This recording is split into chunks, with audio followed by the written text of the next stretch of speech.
A very good evening to all brothers and sisters in the Dhamma. Today is 24 June 2025, Tuesday class.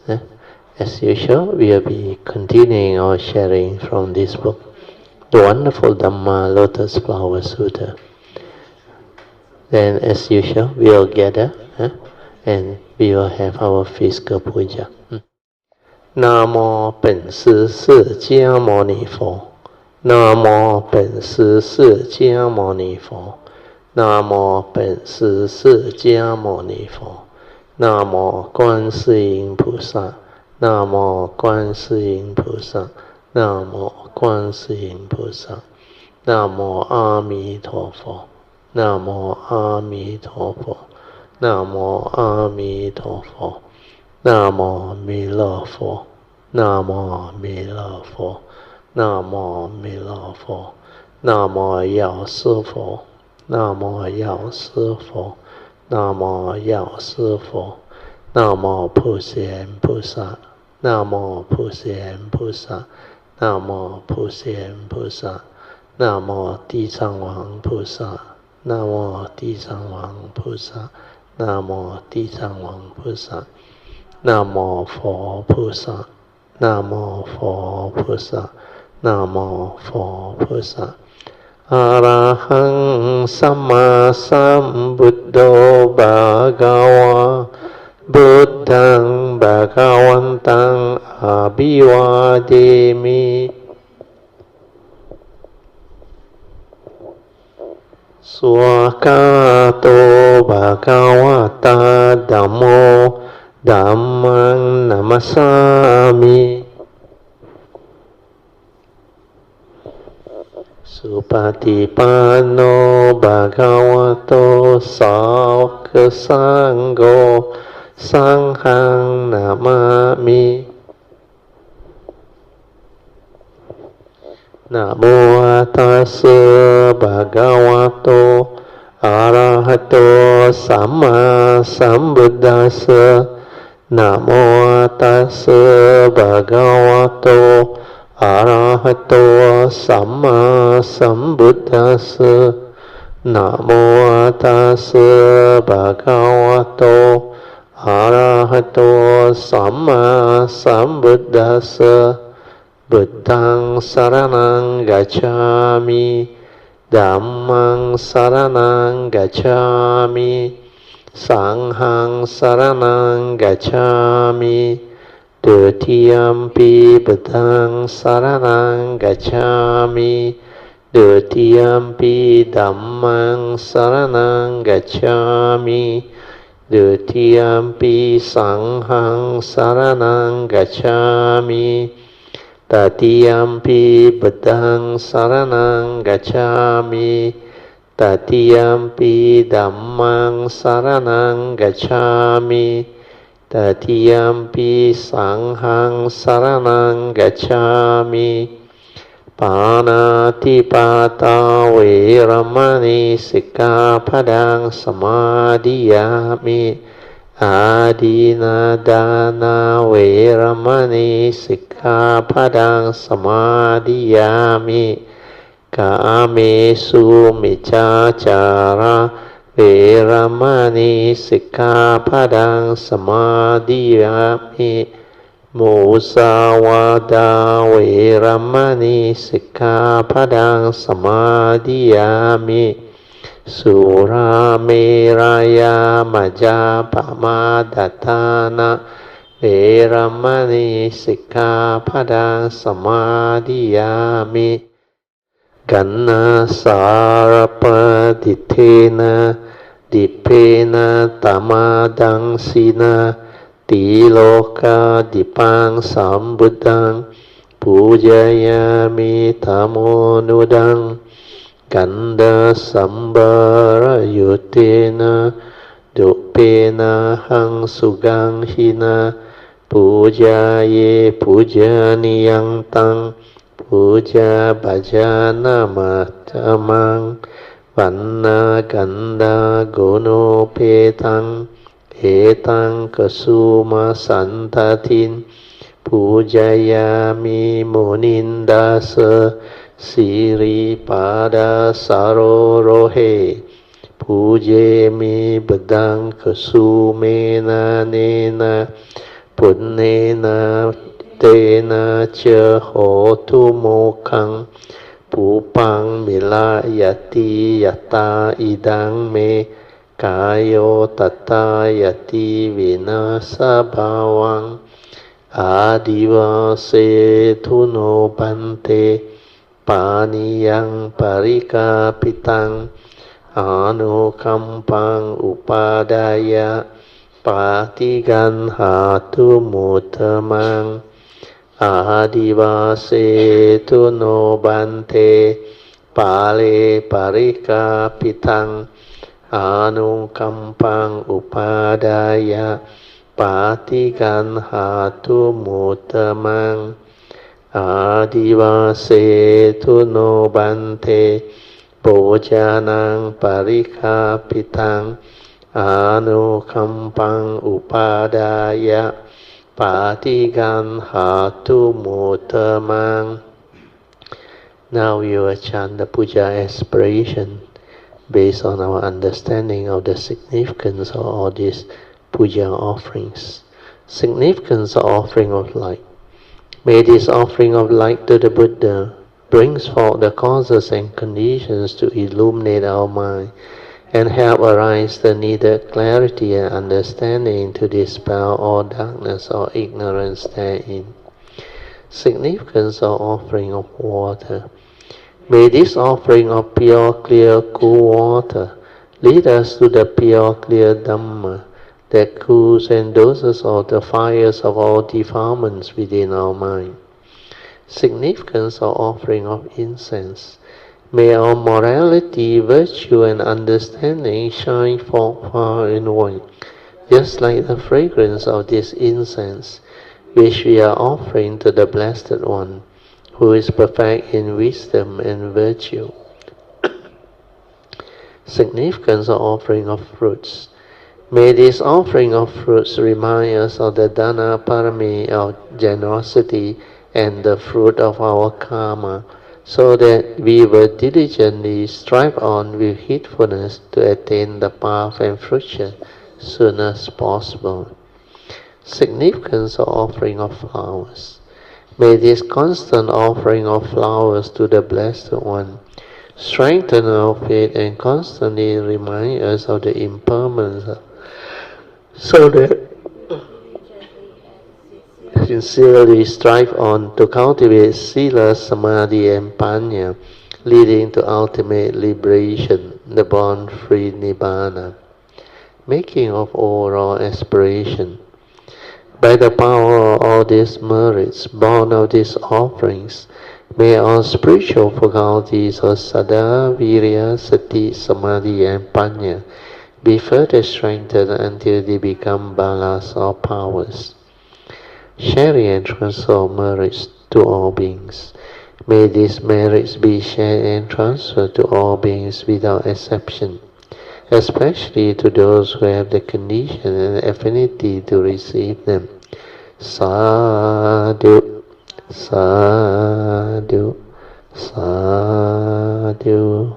Okay, let us pay respect. Tripaja. Vedang Puchemi. Dhammang Puchemi. Sanghang Puchemi. Remember to relax body and mind. Then silence everything. Don't try to know, don't try to do anything. Just maintain a relaxed body and mind. Then maintain awareness. After that, allow the awareness to settle down.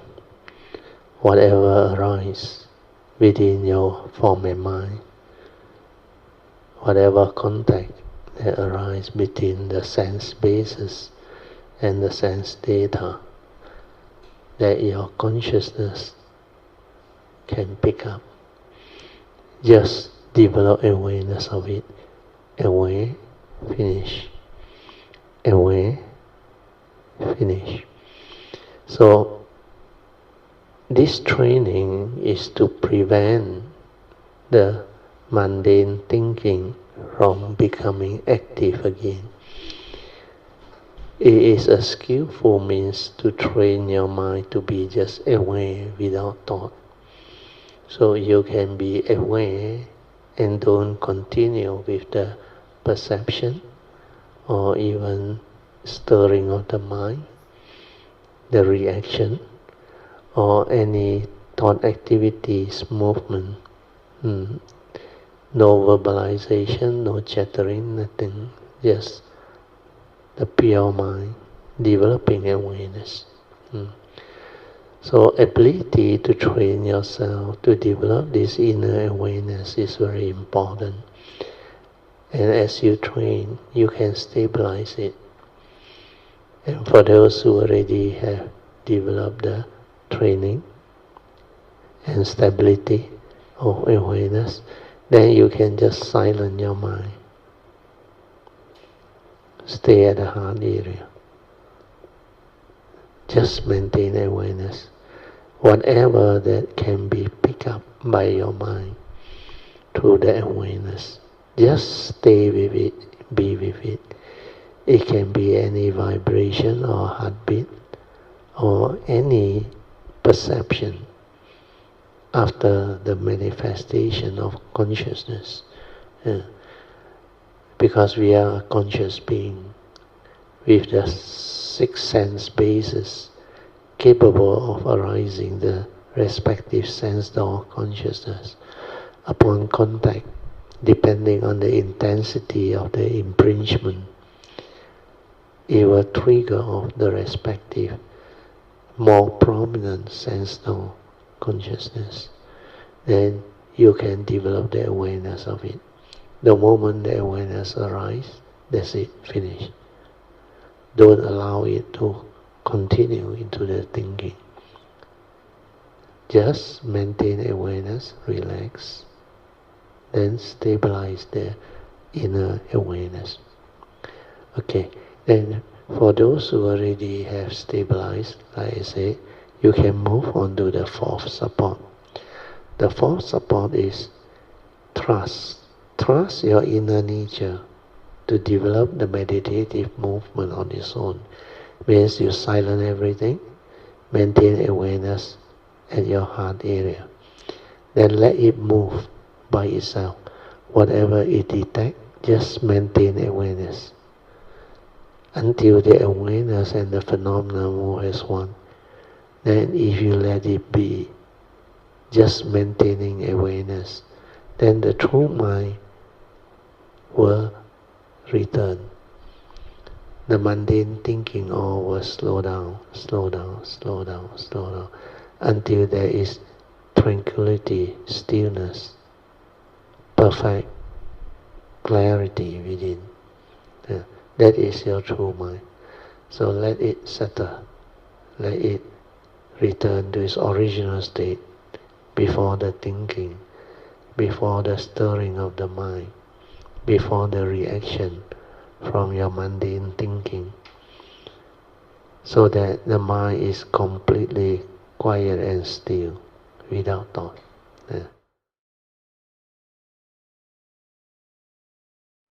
You can slowly, mindfully come out of the meditation.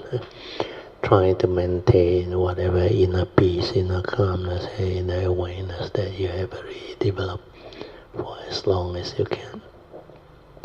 These are the mind states that can help you stabilize your daily mindfulness. Invocation to the Devas. In this universe, in their entirety, let the deities or Devas come here. Let them hear the good teachings of the King of Sages, which gives heaven and release, Nibbana. This is the time to listen to the teaching. This is the time to listen to the teaching. This is the time to listen to the teaching.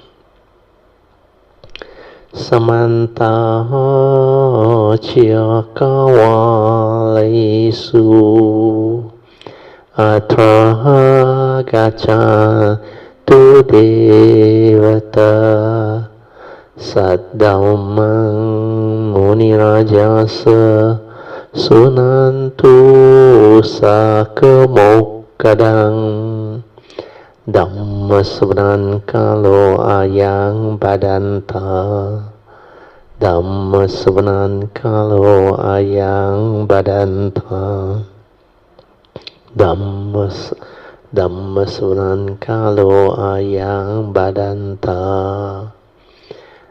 Namo tassa bhagavato arahato samma sambuddhassa Namo tassa bhagavato arahato samma sambuddhassa Namo tassa bhagavato arahato samma sambuddhassa Iti peso bhagava arahang samma sambuddho Vijacharana sampanno sugato lokavido Anuttaro purisa dhamma sarati satta deva manusanang Buddho Bhagavati Swakato Bhagavata Dhammo Sanditiko Akaliko Ehipaseko Opanayiko Pajatang Veditabo Vinohiti Supatipanno Bhagavato Sangho Ujupatipanno Bhagavato Sangho Nyayapatipanno Bhagavato Sangho Samicipatipanno Bhagavato Sangho Yadidang Chatari Purisa Yukani Atta Purisa Pugala Esa Bhagavato Sangho Ahuniyo Pahuniyo Dakiniyo Anjali Karaniyo Anuttarang Punyang Ketang Lokasati Sadhu Sadhu Sadhu. Okay, now you can be seated. Then we will continue from where we stopped. So we are at this particular point. After practicing Dhyan and Samadhi, 1/6 liberation. So there are 8 kinds of liberation. So first is liberation when there is internal concept of form. By contemplating the impurity of external forms. So this is the first contemplation. Then the second liberation is liberation when there is no internal concept of form, by contemplating the impurity of external forms. Okay, so the first one is internal concept of form. Then when there is no internal concept of form, again you contemplate the impurity of external forms. The third one is liberation by realizing and perfecting or perfectly abiding in the pure liberated body. So this liberation by realization means realizing and perfectly abiding in the pure liberated body. Okay. Then liberation by realizing the sphere of infinite space. This one is a formless rhyme. This one is when you reach the arupa state. Means you no longer have a form. You've gone beyond form, the form rhyme. You are in the formless rhyme. Then they develop that fifth jhana, which is the rhyme of infinite space. So even that one is a trap. You have to liberate from that rhyme. Then the next one is liberation to go beyond the sphere of infinite consciousness, or the rhyme of infinite consciousness. Then the third arupa rhyme is liberation by realizing the sphere of nothingness. Means everything within the formless rhyme is actually empty. There is nothing. Means you go beyond infinite space, infinite consciousness, then the mind becomes so quiet and so still until there is nothing inside there.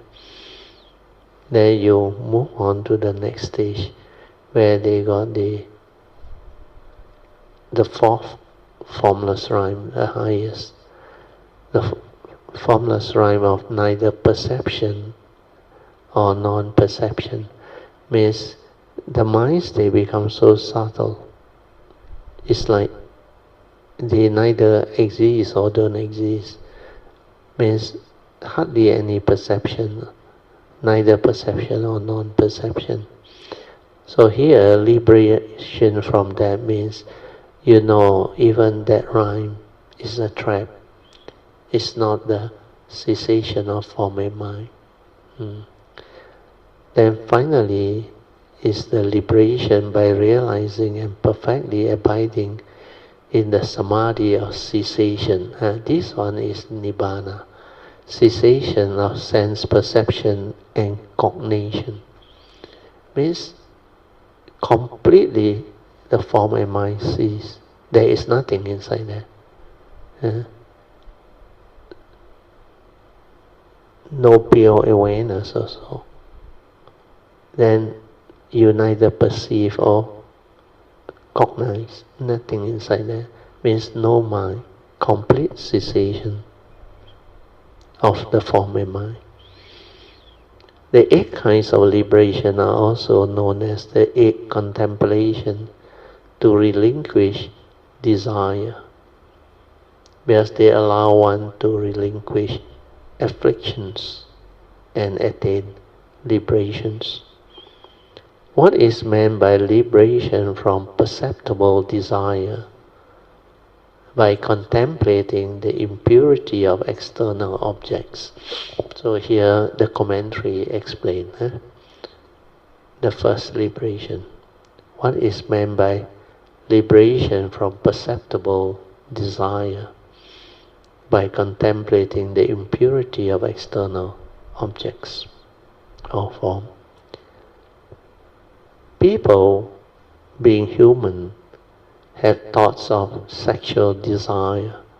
When they begin cultivating, they experience this type of lust. You may wish to cut off this desire, but since you previously planted the seed of desire in your consciousness, you still have these thoughts and feeling of perceptible desire. You can counteract them by contemplating external forms. You use the 9 stages of cemetery decomposition, meditation, to develop the wisdom, which fall under the contemplation of impurity. So these 9 stages of cemetery decomposition is a very useful way to develop wisdom, to cut off that craving for beautiful forms, or that craving, that condition desire for beautiful forms. Okay, these 9 stages, I think they describe it differently.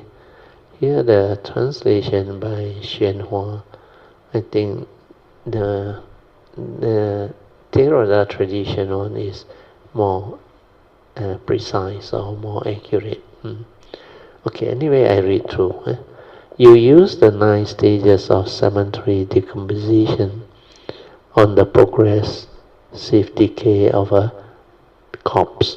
Corpse means after somebody has died, which fall under the contemplation of impurity, means impurity of the physical form. Actually, when you look at our physical form, you can contemplate it in various ways.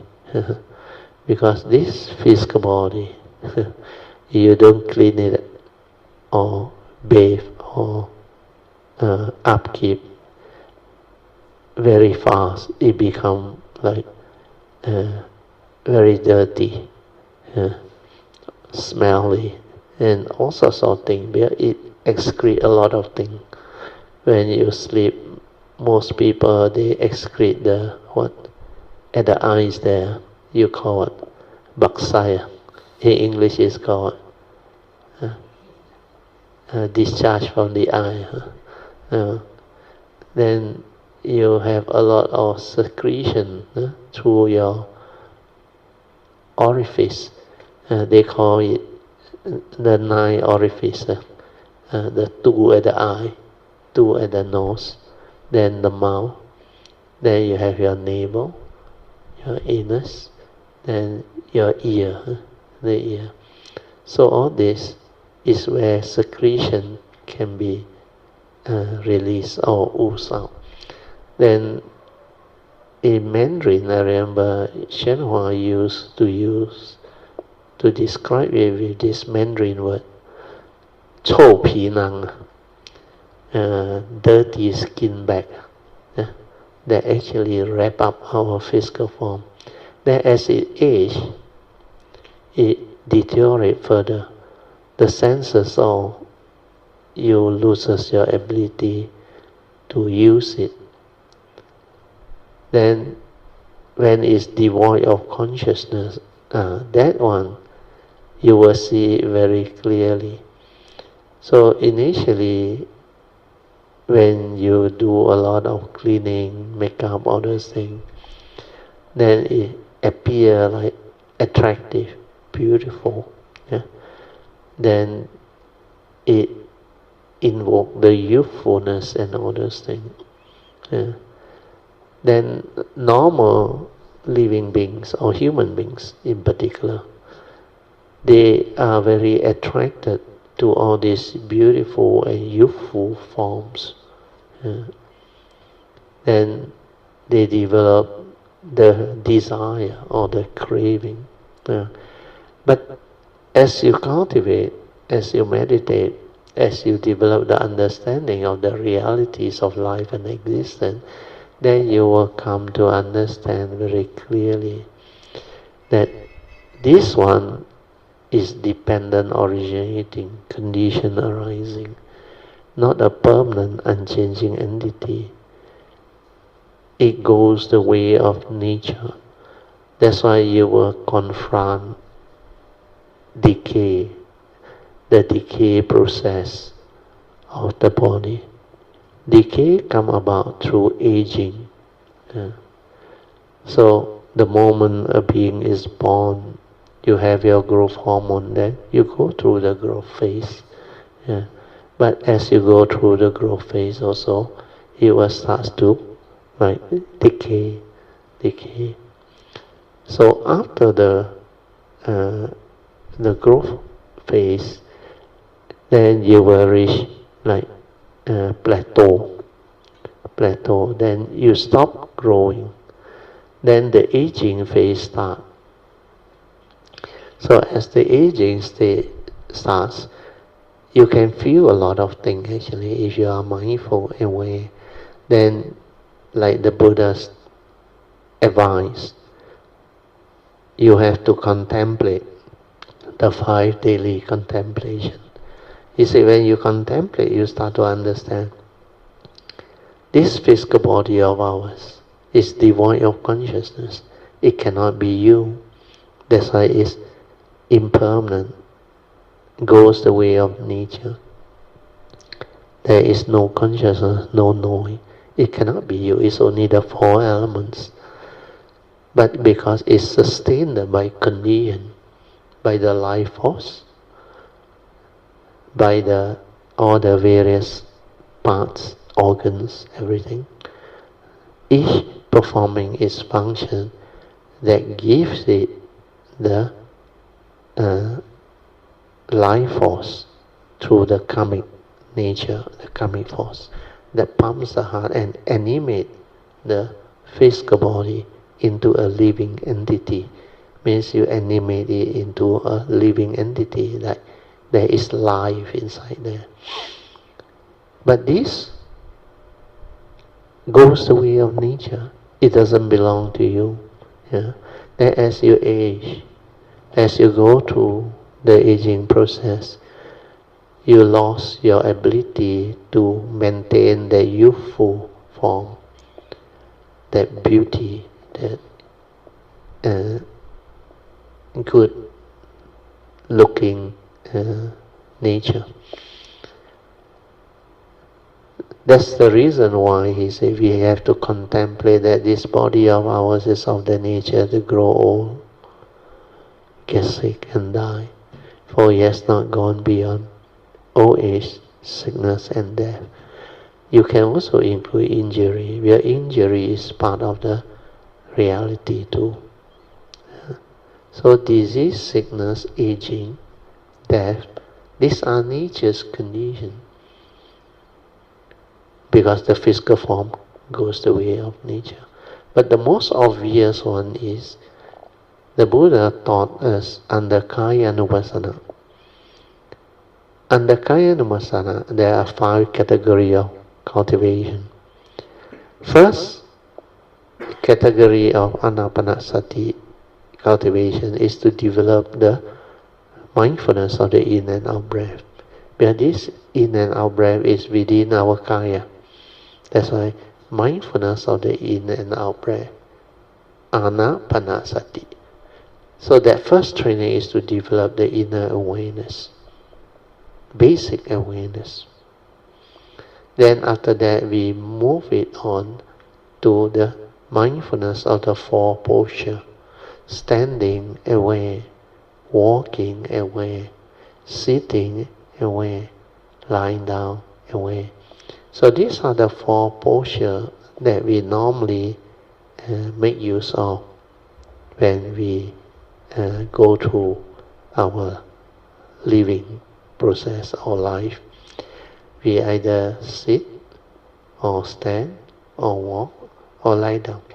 Then in between, of course, there are other activity and movement. So I call it all the connecting movement or activity between the 4 postures. So the third category of mindfulness training on Kaya-anupassana is to develop mindfulness of all action, all movement in the present moment. Means whatever activity that move beyond the 4 postures, you also have to develop mindfulness or awareness. When you are aware, you don't think. You are with your true mind most of the time. But when you are not aware, you are lost in thought, heedless, preoccupied with the thought process.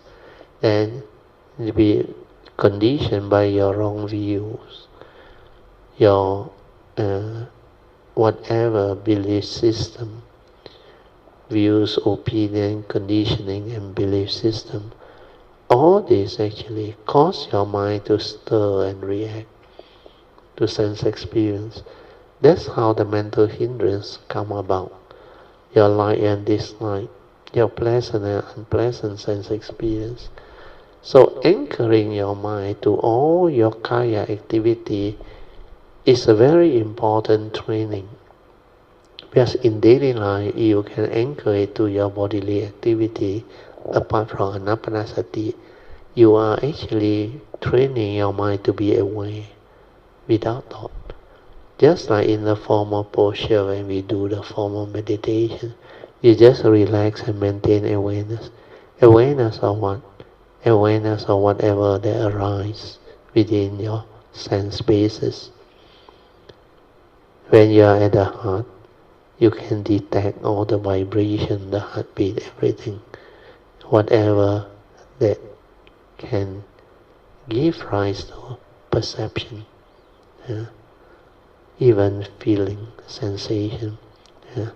But before you perceive, before that feeling actually transform or stir or become conditioned into emotion, you just maintain awareness, silent, and be with it.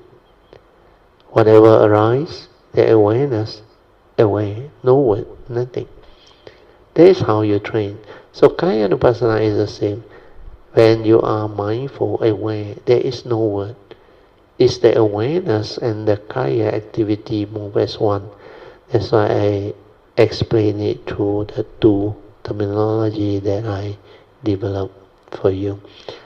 Specific phenomenal awareness means whatever phenomena you are aware of, that specific phenomena that you are aware of. Your man can only do one thing at a time.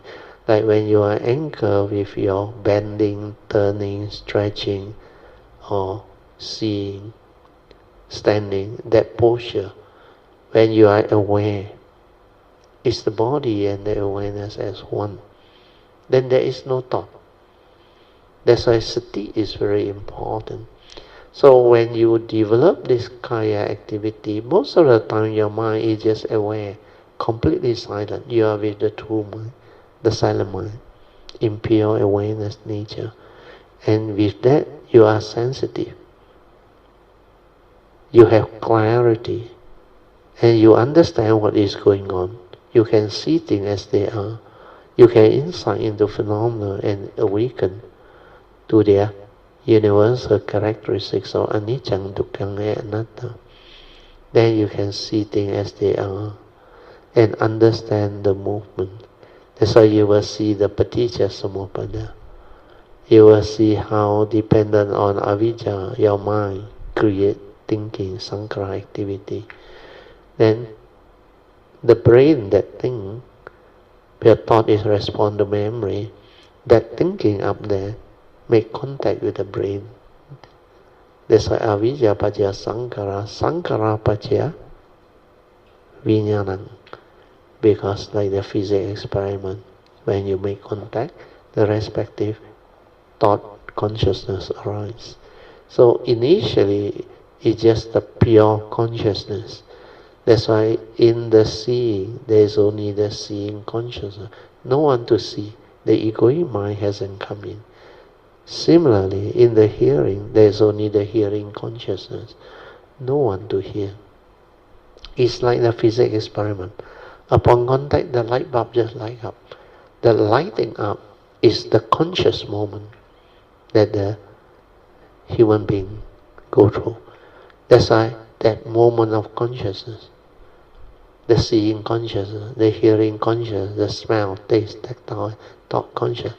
And when this consciousness arises, it is just that consciousness. There is nobody. But the delusion set in when the egoic mind go and entangle with it. Then you deludedly believe, I see, I hear, I smell, I taste, I tactily feel and think. Therefore, this is reality. I am. So perception can give rise to egoic mind when you are not able to develop the clear understanding of what is going on within the form and mind. That form and mind, which is the five aggregate, namarup or namarupa, they are dependent, originating, condition arising, not a permanent, unchanging entity. That's why it's impermanent. you want things your way, you will suffer because it goes the way of nature. So, it follows nature's law, is governed by the 5 Pancha Niyama, Uttu Niyama, Bija Niyama, Chitta Niyama, Kama Niyama, and Dhamma Niyama. So these Pancha Niyama, these are the nature's law that governs life and existence. That's why they are dependent, originating, condition arising, cause of phenomenon. Not a permanent, unchanging entity where you can grasp onto, cling onto, hold onto and say, this is me, this is I. That's why when you have mindfulness, when you anchor your mind to your kaya activity, you are fully aware throughout the day, even when you are asleep, resting. The awareness is very sharp, like that Sunday class, I think. Manjuan experienced that silence when it just decide to relax. Because the mother also asked her to go and rest, relax and rest. She did it, and surprisingly she went into that state, completely relaxed, no resistance, nothing. You are like the dead body, but with the awareness inside. Then you can immediately go into the tranquil, silent, the true mind, which is tranquility, stillness, awareness, nothing else. So whatever tactile or whatever sense data that imprint the senses, the awareness is aware. If you want to know, you can know. Otherwise, it's just completely tranquil and still. That's why it's only that pure awareness nature which is aware. Finish. Then you will come to a very profound understanding, the realization that you are nothing. The concept of the ego is a delusion, sakkayaditi. Because when you are without thought, you cannot generate anything. That's why Hui Neng, the sixth patriarch, he very wise. He realized the true mind because he was born without the mundane mind, and the mind is always like that. That's why he knew Shen Xiu was trapped. Shen Xiu has not realized the true mind. What he was holding on to was the mundane mind, which he believed to be the true mind. That's why he was at the gate of enlightenment. But he cannot seize it to realize it. Whereas Hui Neng is very good. He said, 本来无一物, means this true mind originally is empty, without anything. That's why you are nothing, empty. Because no thought, no egoic mind, no concept, no idea, nothing can manifest from that. It's just that nature. No word, nothing. Cannot describe, cannot talk about. But it's not cessation. It's the pure nature, the pure awareness nature. So to develop awareness-based meditation is to develop the ability to be with the pure mind, the true mind all the time, to observe, to insight in the phenomenon, to awaken and to see all this, and to understand all the movement. That's why finally you will come to know clearly, very clearly, what this 5 aggregate of form and mind is all about, the 2 aspects. Then you will understand clearly, who are you? What are you? You are not the 5 aggregates of form and mind. They are condition arising phenomena. And they are just condition arising entity, karmically conditioned out for you to arise within this existential world. So all this require mindfulness to understand. Then only you can understand why I used to share with you. To arise within our conditioned world, we need a karmic nature that can condition a form and mind to arise through the rebirth process or the karmic process, just through the law of karma, the karmic nature. Then the pure mind or avijja, then it will condition rebirth consciousness. Then the whole process of samsara, the karmic conditioning, it manifests again. And this one will continue for eternity. So now I have to come back. Just now I only spoke about the third category of practice within the Kayanupassana. First is Anapanasati, then mindfulness of the four posture, then the daily mindfulness of all activity and action within the present moment. Means whatever that connect the four posture, you maintain mindfulness throughout. Then after that, the fourth contemplation on Kayanupassana is to contemplate on the 32 parts. Means this physical body is like the bullock cart. When the part comes together, it performs a function, then you give it a concept and a name, bullock cart. So this human being is the same. When the parts comes together and perform that function, that is animate into life, like you exist. But when the condition that maintain it cease, all this will go the way of nature. It will disperse. The four elements will disperse. Consciousness will separate. The life force that continue to pump the heart no longer there. That's why all this lead to the so-called separation of the form and mind. And we human beings call it death.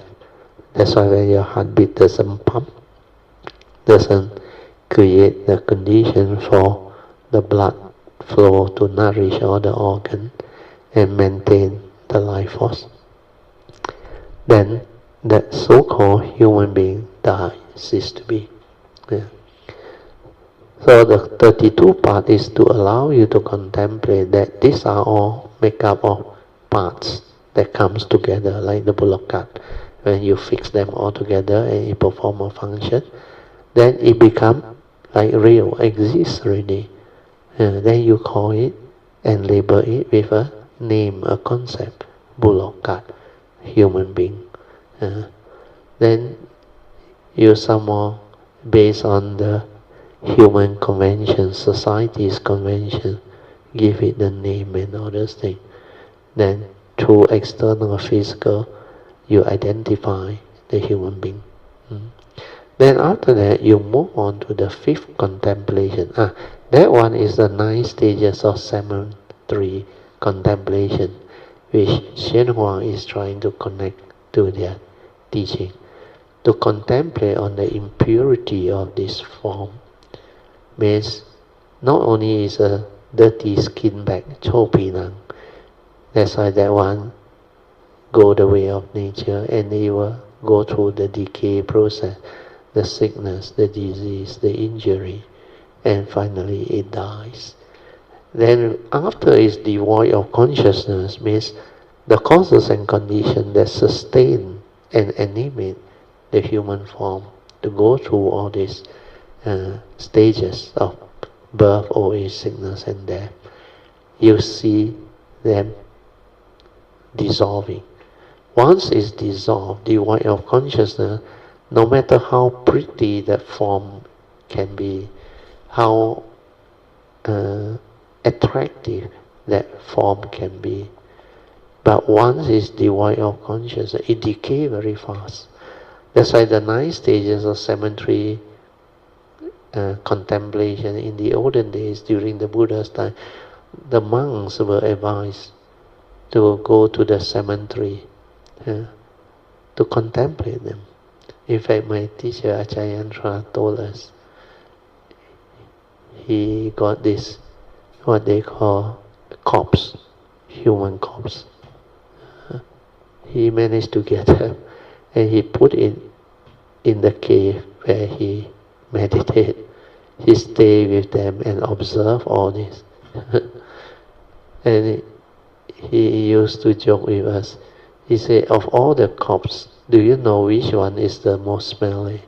The human corpse. I think somehow he is very strong, this thing. But he went through it. He looked at it. Then we go back to the notes and say, the notes there got described, but I think the Theravada way of description is not that clear. Okay, I read, then we go through it and discuss it. You use the 9 stages of cemetery contemplation or meditation on the progressive decay of a human corpse or any corpse, which falls under the contemplation of impurity to contemplate external form. Once you realize their impurity, you will not be attached to this external form. You can free yourself from clinging to external form. You will attain liberation. This is the first kind of liberation. I read through first. I think there is a description somewhere, remember. If you are attached, you can't be liberated. This means you must let everything go in order to be free. If you can't let it go, you won't be free. How do you let go? Again, this word letting go. Who let go? Because without wisdom, you cannot understand all this. That's why the wrong use of the word. Never mind, we just read on. You must see your attachment for what they are, especially the beautiful form. The craving for that beautiful, youthful form. Then you can put them aside when you see their impurity, and you see their condition arising phenomena, their universal characteristics. If you can't see through them, you won't be able to relinquish. He used the word let go again. If you can't let go, you won't be free. So you first cultivate this contemplation to attain liberation from perceptible desire by contemplating the impurity of external form. Those who apply effort for a time will, without realizing quite how come the English is like that? Correct. Those who apply effort for a time will, without realizing quite how to get rid of their thoughts of sexual desire, or that lustful thought. In fact, you just silence your mind. Awareness and the emotion as one. It will cease. It will cease. Because how all this craving arises, where you hold on to it through your memory. The memory is the culprit. And the memory stimulates the craving, the desire. When you have the wisdom and the understanding already, you can develop the understanding to be with it. Then cease. Then when it ceases, you realize it's just that memory, that trigger of the craving, the attachment, that desire, that mental force, the craving force, the pulling towards it. Then when you understand the unreality of all these impermanent characteristics, then when you want things your way, when you crave for it, it will change and it will lead to suffering. Whatever state, how pleasant, how wonderful, it will transform, it will cease. Where it's dependent originating, conditional, and that condition cannot be maintained forever. It goes the way of nature. So that understanding is very important. But the most important thing is to go through it, the awareness. Then you realize is from that memory. When that memory dissolves, the condition for craving also dissolves.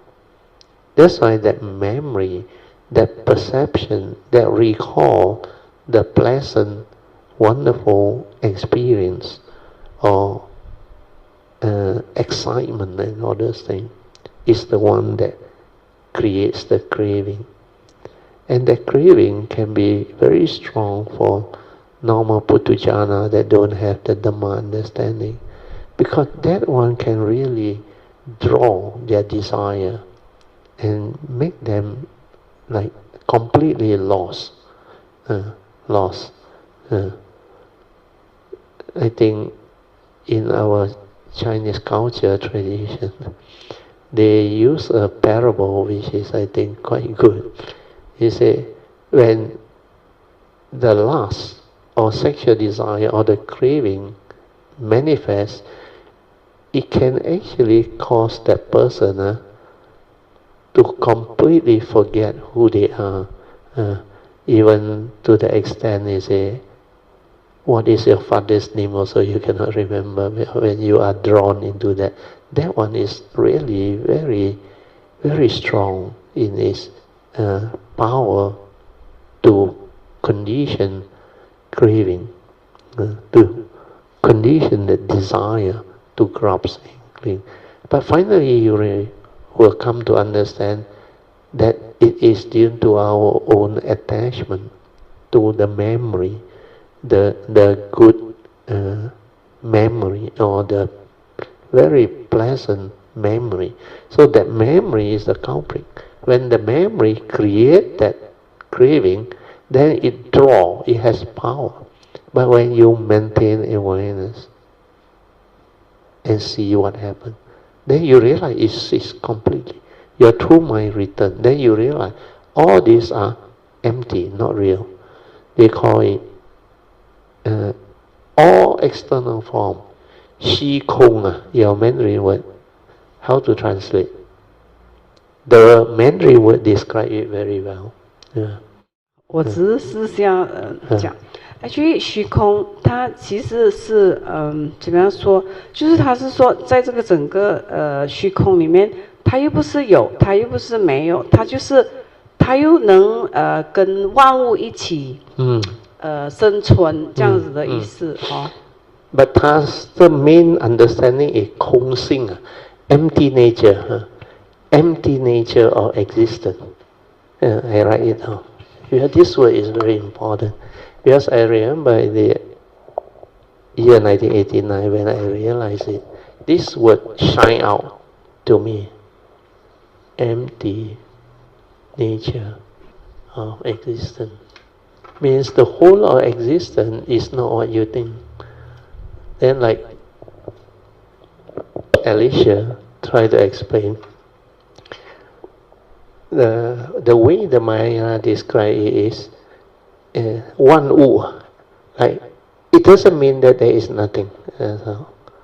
Emptiness doesn't mean there is nothing. There are things. That's why existence within nature is there. This is what life and existence is. And this one is the mind-right activity within nature. But it is not real. Not what you think. There's an empty nature of existence. Existence to deluded people is like very real. Very, very real.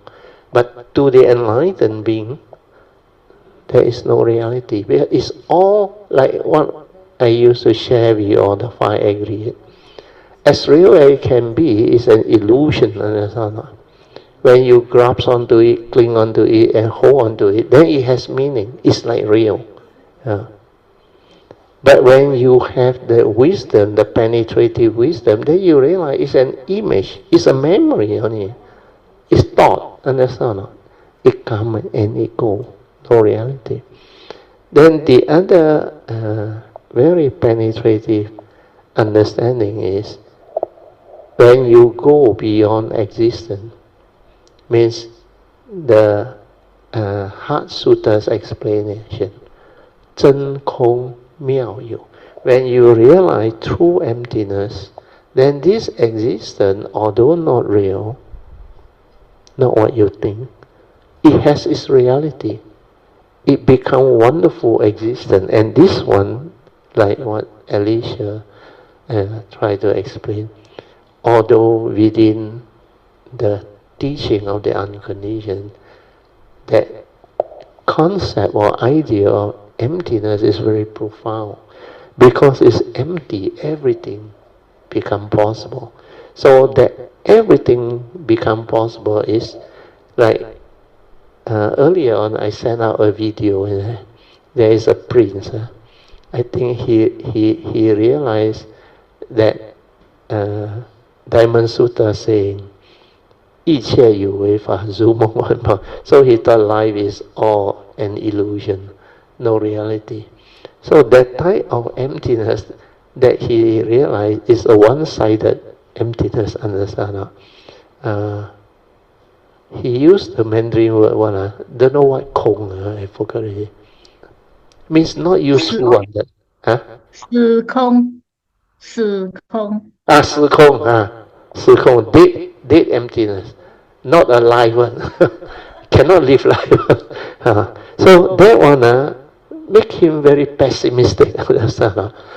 But the Heart Sutra teaching one is very beautiful, that one.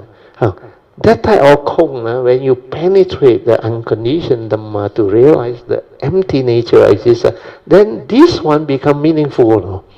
Existence become, because no more suffering, understand? That every life you come, the Bodhisattva way, with that understanding, you can live life to the fullest. That is the third phase of Dhamma, Pativeda. You can get to live. Although life is impermanent, not real, not what you think, but there is such thing as life.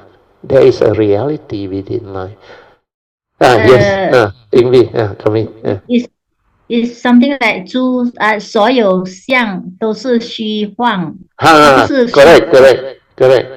虚幻，幻想的幻 illusory 幻。Illusionary. Okay, illusionary. Yes, the word is illusion. That's why from that Dhamma Sutra, 一切有为法如梦幻. That 幻 is illusionary. So you use the word 虚幻. Yes. 虚空的虚，幻想的虚幻。Correct. That one is the precise description. Very good, thank you. So hopefully you all can understand. But this sentence, I realized it after 1989 when I went through the awakening. So I coined this word, empty nature or existence. There is thing within existence, within creation, but it's empty, not what you think. Like I say, whatever happened, how real can it be since birth until now? The past is already gone, understand? No more reality. You can only hold on to it through memory, understand? 往事只能回味. And actually, everything that living being, not only human being, that come to experience is only through your thought, understand? The mundane thinking. That's why the conscious moment, every human being with different understanding at different stages of evolution, you actually don't really understand what is going on unless you have awakened. Because what is life, what is existence, it's just the conscious moment when you are living life. Of course, when you are asleep, your sankhara activity also move, unless your mundane mind has collapsed. Then that pure supramundane mind's movement is different. Then all these are the activity that trigger of existence. It's like you are not dead in the sense that you can still be conscious. Where we are conscious being with the senses. But the moment the causes and conditions for consciousness to arise cease to be, then that so-called form and mind die or cease to exist.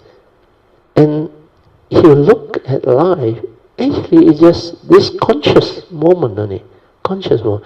Then different people, when they are at different stages of evolution, and most of them are deluded, they are living life through that deluded consciousness, or the consciousness that has sakkayaditi.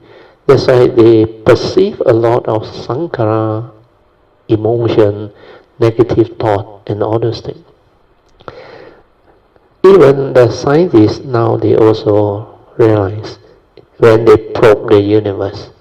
In fact, every moment of consciousness, when you see through the telescope, what you see is not the present moment. Understand? What you see are the light that travel through space. That's why sometimes they observe the universe in the early stages of creation, that the light just reach Earth for us to see, to understand. That's why they can probe. So what they perceive to them is real, but actually these are of the past. Understand? The past manifestation that continue with the light that travel through space for you to have the ability to continue to perceive it. So all of perception, in fact, every living being that perceive through different instruments, you actually seeing the past. You are not seeing the present moment. The present moment may be while we are on earth, understand? When you have sati, awareness, then you can see things as they are. Otherwise, that one that you observe through the telescope or those things, they are of the past. Is something happening in the past, but as an observer that is far away, you can still observe its movement and activity, but it's not a reality already. That's why when you understand all this, you become very different. I remember after 1989, I just completely amazed. I say, how come that understanding can be like that? As a human being, it's just a conscious moment only, no reality. For those who have progressed, later on, you listen to what I share again, you understand what I mean. Then you look at the whole of existence, the whole of so-called form and mind manifestation, especially living beings, not only human beings. It's just the conscious moment only. Then sometimes nowadays, when I observe, my nature just rejoice and laugh. No reality, but human being cannot understand. Living being cannot understand, and they are trapped in all this. Maybe I continue, otherwise too late already. Okay, I go on to the next part, then we end. Those who apply effort for a while, for a time, the English not so good, will without realizing quite how, get rid of their thought of desire. That one I have covered. Is that enough? No, you must continue to contemplate external object.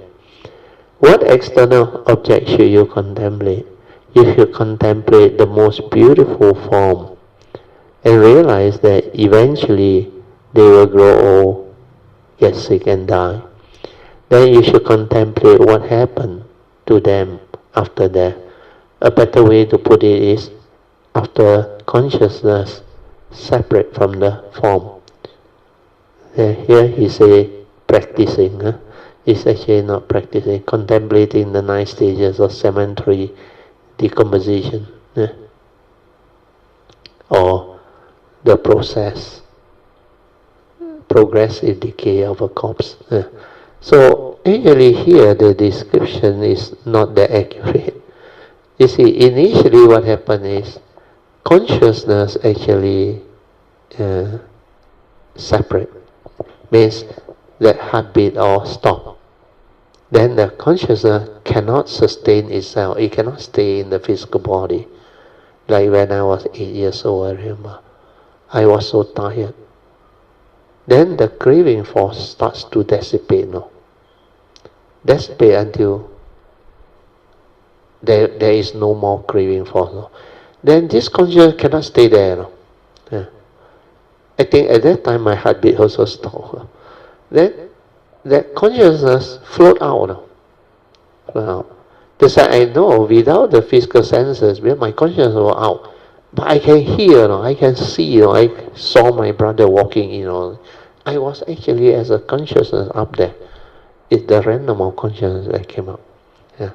And at that time, I don't know meditation, nothing. Even Buddhism also I don't know. But yet I know how to die. Yeah.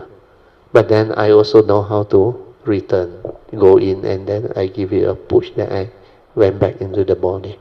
Yeah.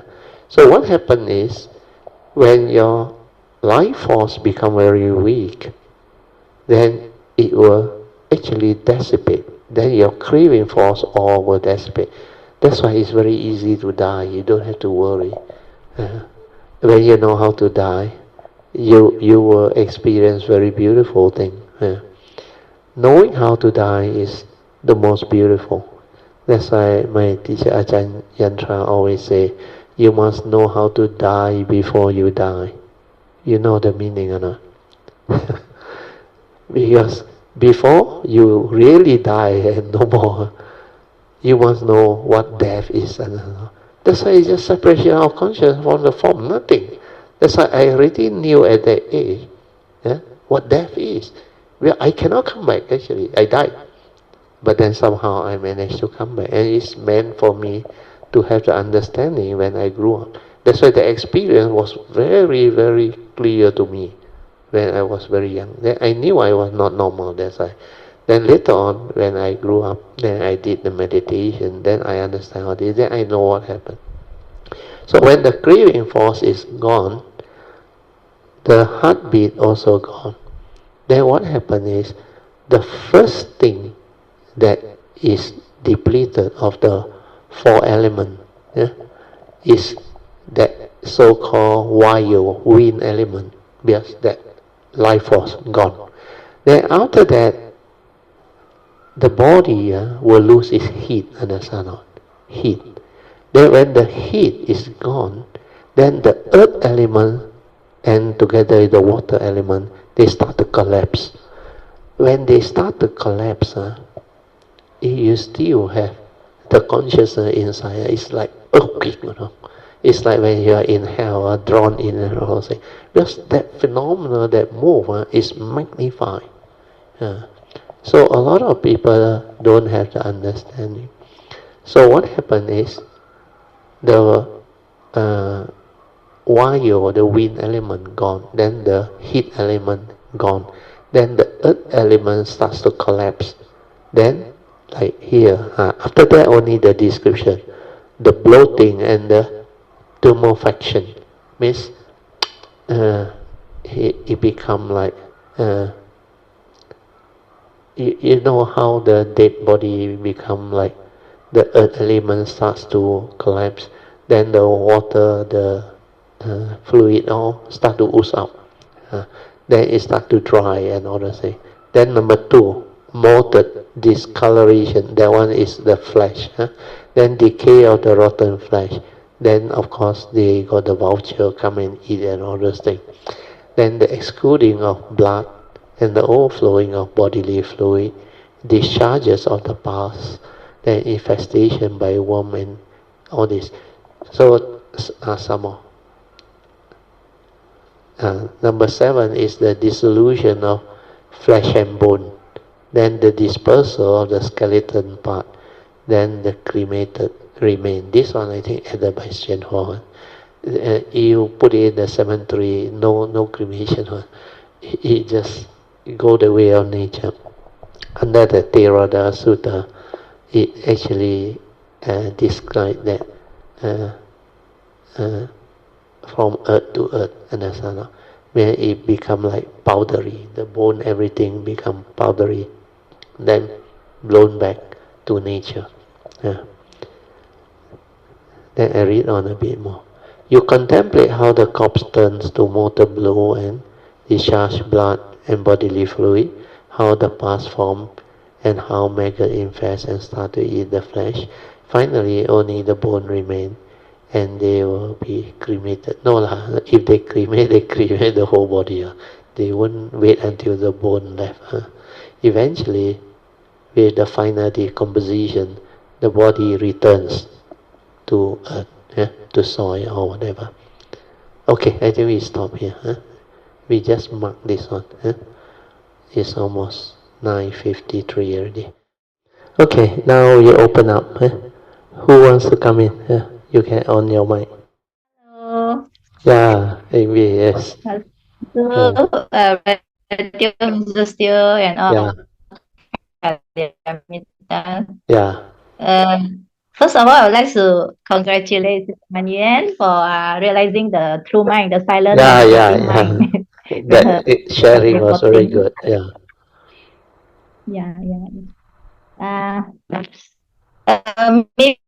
Maybe I just say just now what I wrote in the chat chat box. That one is very good. You read that one is from Dhamma Sutra. Let it get recorded, English. Yeah. I remember it is from Dhamma Sutra. Yeah. 凡所有相，皆是虚妄。妄 is something like falsehood. Correct. 妄想的妄。Because just now when I mentioned, I interrupted Brother that time during your sharing. I said 虚幻。The other one is 幻。幻 is illusory. Yeah, illusionary. Yes. So, that's why I better correct myself because correct. In the I that one think is not a problem because actually both also carries the same meaning, but the other one, the 妄想的妄, 希望, is actually inclusive of falsehood and all those things, not a reality. So, in that sense, that one is more encompassing, more precise in the sense that it includes more things than illusionary. Illusionary is not real and is no reality, but falsehood, like 妄想, 打妄想, means the false thinking. That word false is good. That's why Mandarin got a lot of good words to describe all this. Okay, yeah. That part done, that part done. Thank you. Yeah. I don't know what to share for tonight. Tonight Dhamma sharing is more on the decompositions of 9 stages of cemetery decomposition. Our physical body. And or maybe I'll put in what Brother Teo used to tell us. This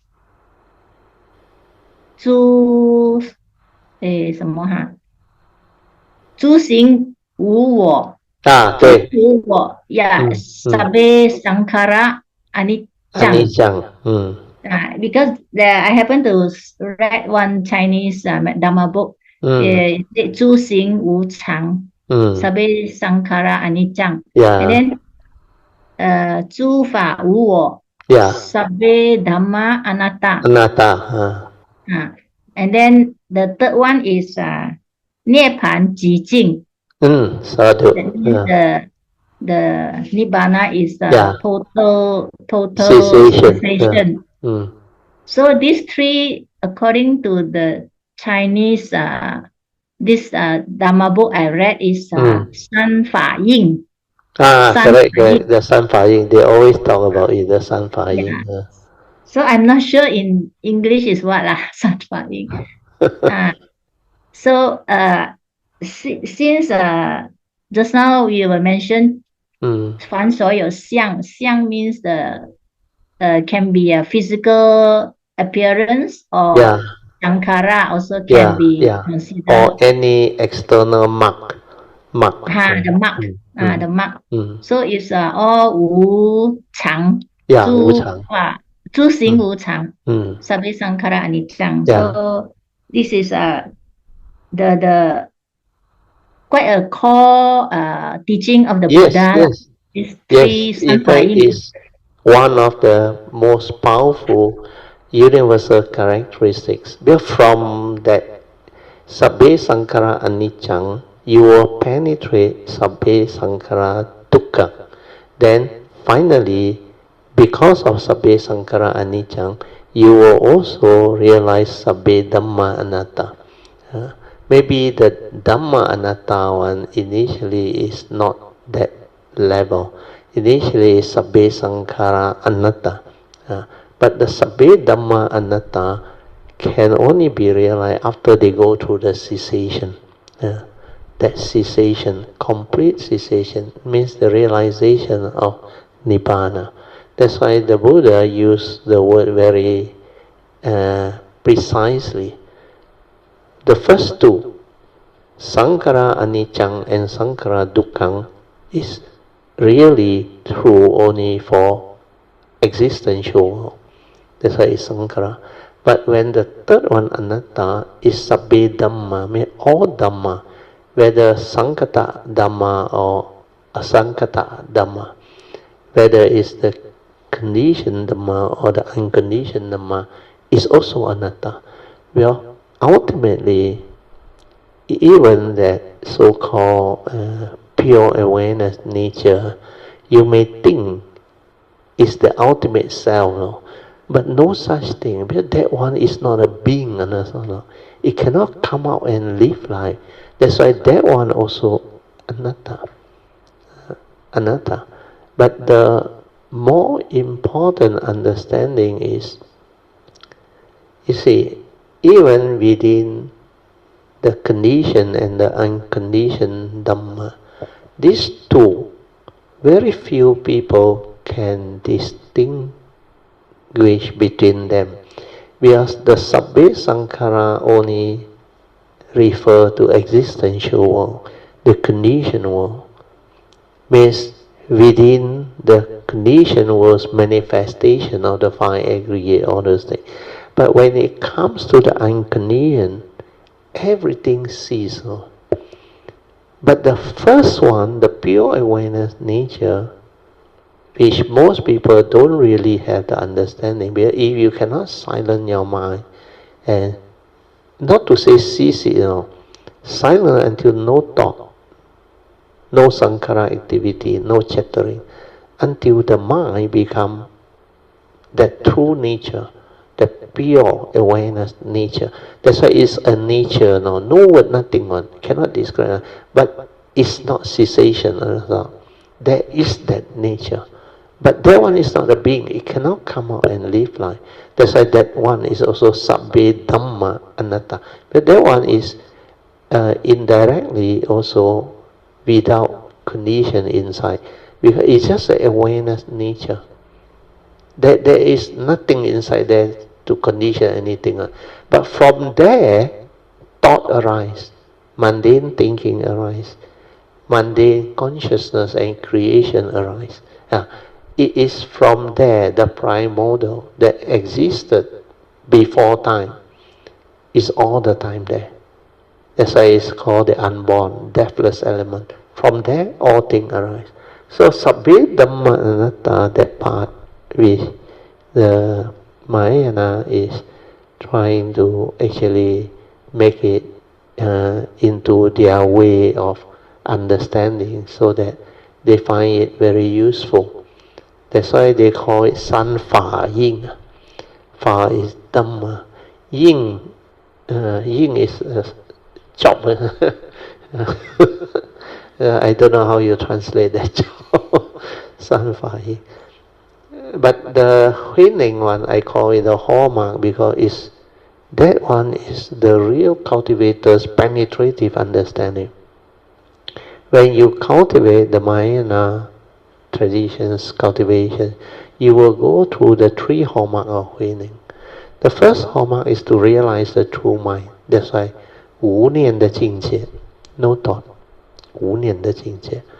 Then after that, when you penetrate the 无念的境界, when you are with the pure awareness nature, when you are there for long enough stability, then you know how to develop all the wisdom from there.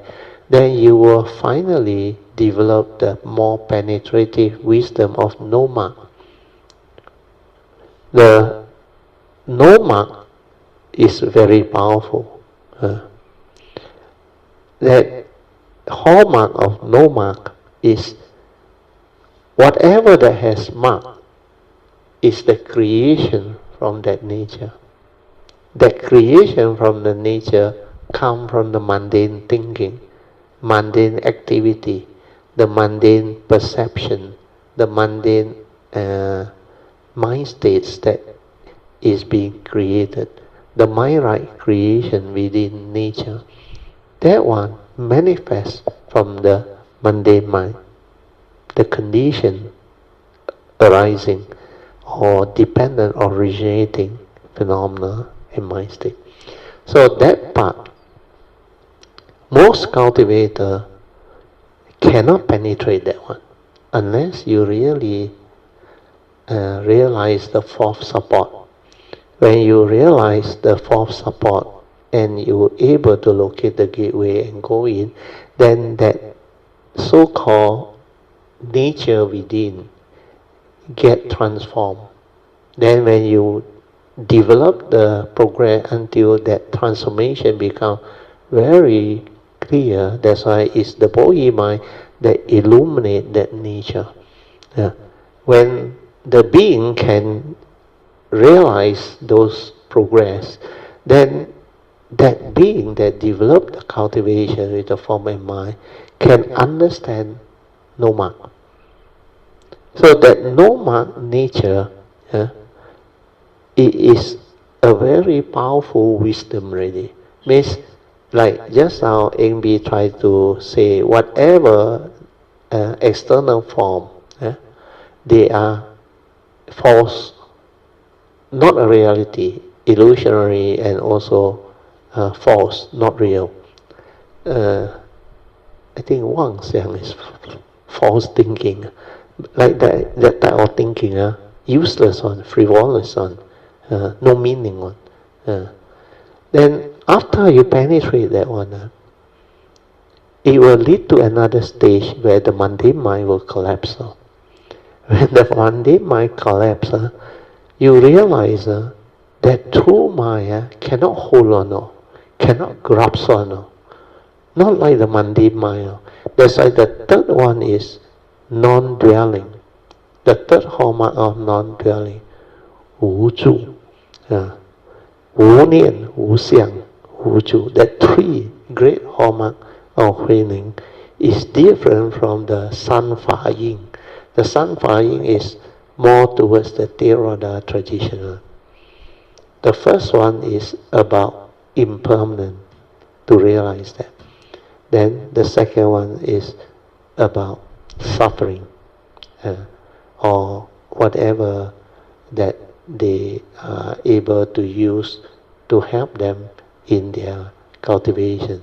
Then the third one is the unconditioned Dhamma, where they identify the main characteristic as cessation.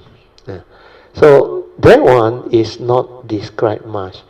But the one that the six patriarchs taught, the three hallmark, that one is very, very powerful and very penetrative.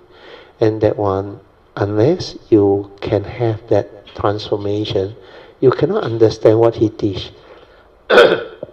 When he shared them in the Platform Sutta, six patriarch Platform Sutta, all the words he used are from that transformation within that nature. That's why the first one, no thought, I think Theravada tradition also can do it, but not to that stability. Then after that, when you locate the gateway, only you can penetrate the no mark. The no mark need a lot of sati, awareness, clarity, and go through long period of extensive cultivation to realize whatever mark is a creation from that nature. And all these are not what you think. you will be trapped. That's why they call it more. The Mandarin word is more. It's like you have been deceived by the Maras. So sometimes it can be the mark of beautiful meditation, very, very like amazing experience of meditation, like you are in the state of complete tranquility, stillness, peace. But then there is still the mind that experience those states. Then you feel very good. The consciousness, the physical body, everything.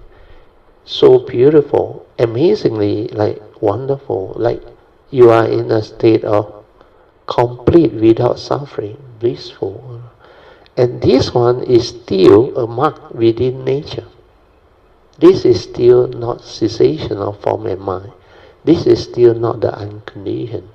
That's why all those that see light, the manifestation, the fantastic mind state that arise through concentration, samatha, energy field, they are caught in all these marks.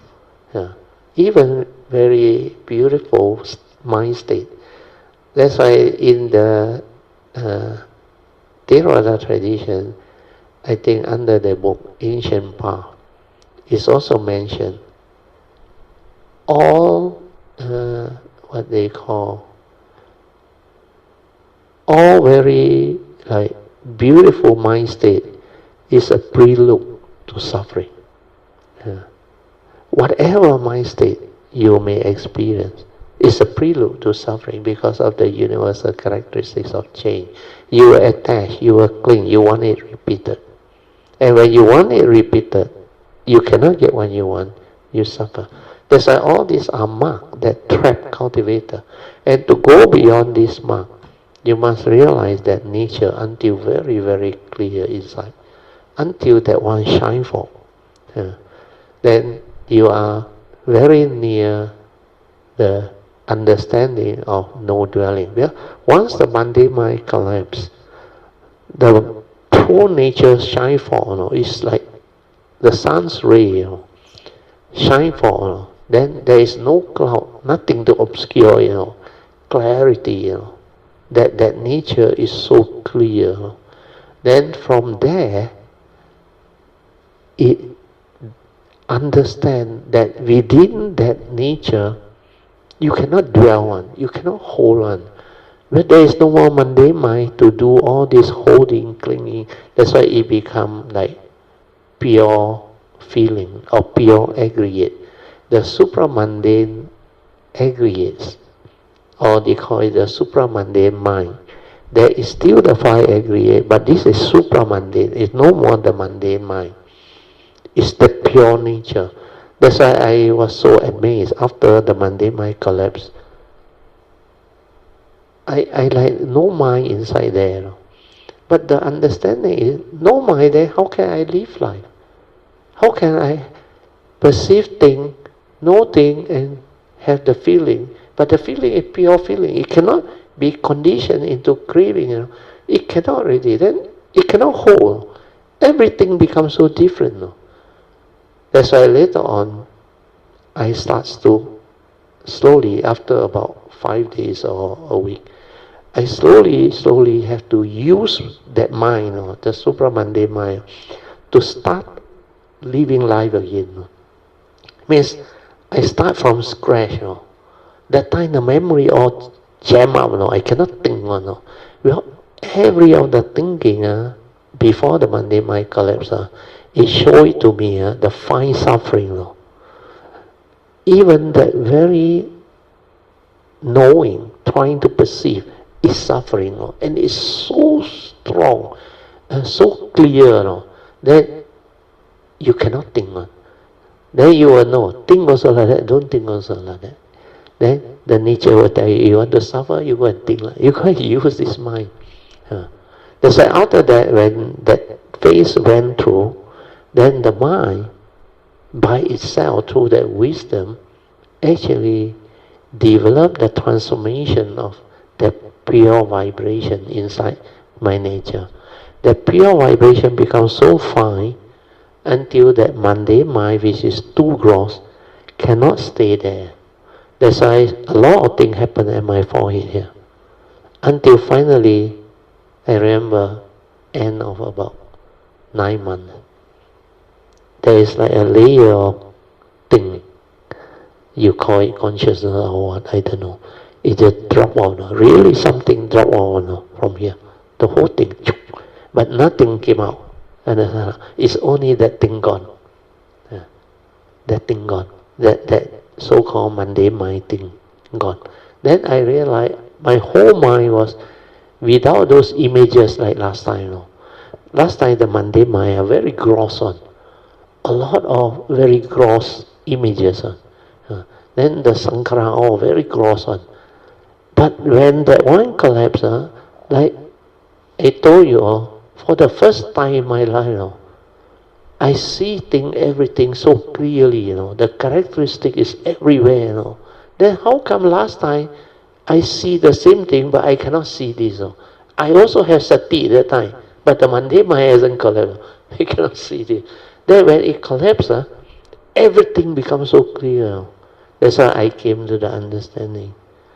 Truth is everywhere, in the midst of life and nature. The universal characteristics are everywhere. Why can't you see? The one who see, they always see.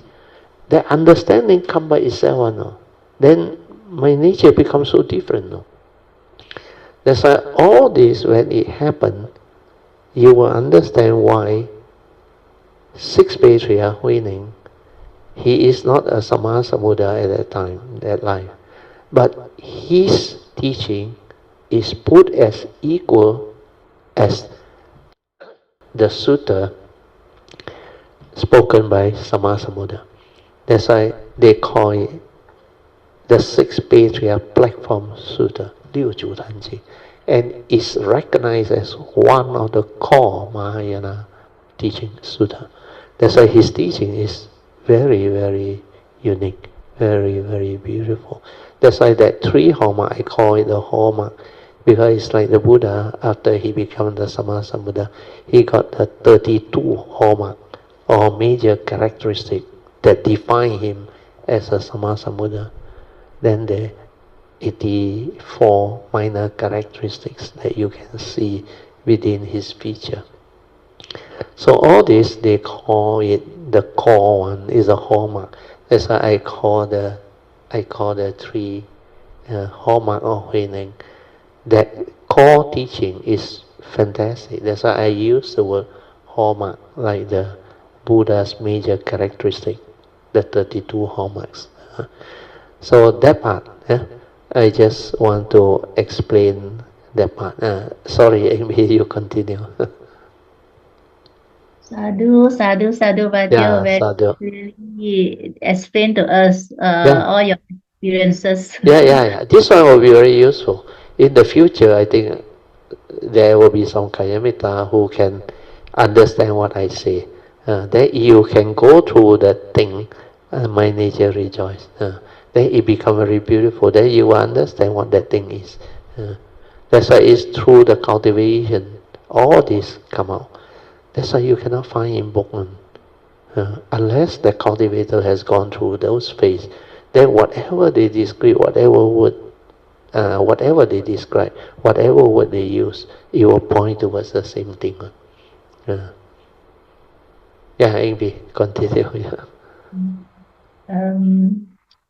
I think my sharing on Sun Flying is up to here. Maybe invite some other people who like to share to come in. Can. You can call Poh Cheng. Poh Cheng. Yeah, Sister Poh Cheng, I think last time she shared halfway. Yeah, she didn't finish. Poh Cheng, are you there? Hello, Amitabha. Poh Cheng, Amitabha. Yes. This is Jill and all Kayamitas. Yeah. Oh yeah, the sharing. It's about my trip in China, right? You just came back in there? No, last month. Oh, last month. Last month, okay. yes. So last month, About the trip, right? Let me see what I want to share. Okay. Yeah. So I was saying that a lot of things happen like a coincidence, yeah. But actually it's not a coincidence, because all things just fall in. I mean, maybe I start from the beginning, what I observe Brother Teo. So at the beginning of the trip, right, Brother Teo, I'm supposed to go with my husband, but he didn't want to go because firstly he wasn't very well, and secondly it's all vegetarian food, is it, Brother? Okay. Yeah. So he also didn't really not so comfortable with just vegetable, Brother Teo. This is another point that he wasn't comfortable with. But besides, every time if he wants to go to a trip, he will feel unwell, So never mind. Also, I actually delayed. Actually, I supposed to go earlier in April, but I delayed to May because thinking that maybe he recovered, then he want to go. But in the end, he didn't go. Therefore, I went for this trip without a friend, because all my friends also already either already been there, or they wanted a teacher that join the trip, Brother Teo. For such spiritual trip, they prefer to have a teacher like a monk or some venerable that join. So in this case, it's just Dharma sisters and brothers that go together as a trip, but before the trip, just like Brother Teo, spiritual trip, we will have a briefing, So I attended the briefing. So in that briefing, I went there and I met two sisters, Brother Teo. I met two sisters, and because the sister sat next to me, one of the sisters sat next to me, and we started talking a little bit. So very how you say we can get along very well, So that was just a short encounter at the briefing, After that, on the first day of the trip, right, a very interesting thing happened. First day of the trip, so we reached there. As we reached there, we have to go through the immigration, right, Brother? And then because there are quite a lot of people, so I mean the group is like not together, Brother. So everybody is like different counter, because they have many counters, and everybody is just not together as one queue, So in the end, but of course the tour guide told us, I mean the local tour guide, the Singapore tour guide told us to wait at the baggage belt, Brother. Okay, so as we need to collect our luggage, so we all wait there. Correct. So when we get to there, the tour guide said two person is missing, couldn't find the 2 person. So in the end, he told us all we go out first, because the Chinese tour guide is already outside waiting for us, So we all the rest of us all just went out to meet the Chinese tour guide, and the Singapore tour guide look around where is the 2 missing person, and then he said the 2 missing person is the 2 sisters, 2 sisters missing. So as I as I arrived the outside, right, the so-called waiting area to meet the China tour guide, tourist guide. Tourist guide. Then before I saw her, but all of them rushed to meet her, But then I also saw the 2 missing sister, They already out. They already out, Brother. The first thing I saw was these 2 missing sisters outside already, Then I said, wow, they are so fast, they are outside. And the Singapore tour guide was still waiting outside, still looking inside for them, So I since I know these 2 sisters, right, so I call them, maybe you want to message the Ken, the Singapore tour guide. The Singapore tour guide is Ken, Mr. Ken, that you are already outside, so that he can come out, So this the thing is, they said I don't have. I tried to call him, but I couldn't call him because somehow, Brother, the internet is very bad, So she already tried to access to the internet, but she cannot call contact him, you know. Then I said like that, never mind lah. We can tell the Chinese tour guide. Her name is also called Linda, you know, Brother Teo. Oh, okay. Her name, our last year China tour guide also called Linda. So this lady also called Linda. So I said maybe just tell Linda to message him lah, you know. So but then the thing never stopped there. He said something bad happened. She said, you know, something happened. I said, what happened? Because I already here for 1 hour. It's okay lah. You're here for 1 hour. You're very fast lah. So never mind lah. Since this settled already, we just joined the other group, the rest of the group. But he said cannot, no. He said something happened to the sister, you know. I said, what happened to the sister? He said the sister lost her bag, you know. Sister lost her bag. So I said, how to lose a bag, you know? Then he said the luggage bag is here. I said, you know, what bag lost, you know? Then she said the handbag lost, you know. I said, handbag lost. So it was like very serious to them lah. I said, so he said, why not just go and since you are here, both of you are here and I'm here, I will take care of your luggage lah. You go and find your handbag lah, you know, where you put your handbag quickly, go and take it lah. So they said, my sister already went a few times already, cannot find. Cannot find. Maybe your sister not very sure. You go and together lah, look for it lah, because the sister panic already, Brother Teo. The breathing very you should get the China guy, where the China guy will know. The China guy in China, they got a lot of video camera. They can trace very fast. But anyway, this Linda, right? She was far away from us. Is the other end, you see. So I said, never mind. But can you summarize? Because the time is almost up already. So what I'm saying is, so the situation was very bad, no, Brother Teo, because they were very panicky. They cannot find their bag, and they don't know what to do. Finally, what happened?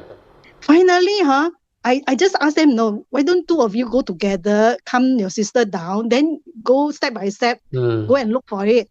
And then after that, I think probably less than half hour or 15-20 minutes, they came back with the bag, no, Brother Teo. Yeah.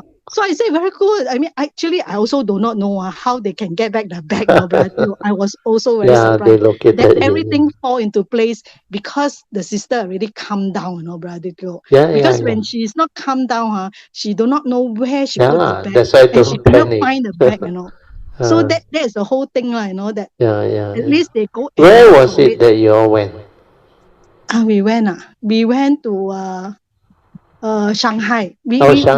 The first airport is Shanghai, Brother Teo. We actually want to go to, our destination is Juhuashan, first destination. Okay. So the airport is Shanghai. So she lost her handbag in Shanghai airport.